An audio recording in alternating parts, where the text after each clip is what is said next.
अस्सलाम वालेकुम दोस्तों जेको नओं ड्रामो अचण वारो आहे दौलाब असां उन जी तव्हांखे सॼी कहानी इन नंढड़ी वीडियो में ॾींदासीं। उन खां पहिरियां असांजी हिकु नंढी गुज़ारिश आहे, अगरि असांजे यूट्यूब चैनल ते न आहे त महिरबानी करे असांजे यूट्यूब चैनल खे ज़रूरु सब्सक्राइब कंदा। दोस्तों दौलाब ड्रामो जेको अचण वारो आहे ऐं उहो 5 जगदार खां पहिरियां ईंदो ऐं जेको दौलाब ड्रामो आहे उहो ज़हर ज़िंदगी सीज़न 2 अथव ऐं उन में ज़हर ज़िंदगी जा अदाकार ऐं ज़हर ज़िंदगी जो डायरेक्टर अथव, जंहिंमें हू सोचे सम्झी कहाणी लिखियो आहे ऐं कहाणी ज़हर ज़िंदगी जी सफ़ा कट आहे, मतिलबु ज़हर ज़िंदगी सीज़न 2 आहे ऐं उन में आज़म मैंगल जो अहम किरदारु आहे ऐं उम्मीद अली कलवर ऐं अहमद अली शेख सभई अदाकार उन में अथव। इंशाल्लाह VIP मज़ो थींदो।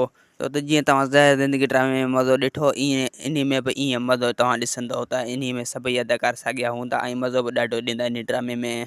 तो इन ड्रामे खे राति जो 7 बजे हलायो वेंदो सिंध TV ते ऐं दोस्तों इंशाल्लाह इन जी हाणे जल्द खां जल्द शूटिंग शुरू थियण वारी आहे। अगरि हीउ ड्रामो अपलोड कयो वेंदो त असां तव्हांखे गुज़ारिश करे छॾींदासीं। असांजो हीअ कहाणी जेका तव्हांजे अॻियां पेश कयोसीं।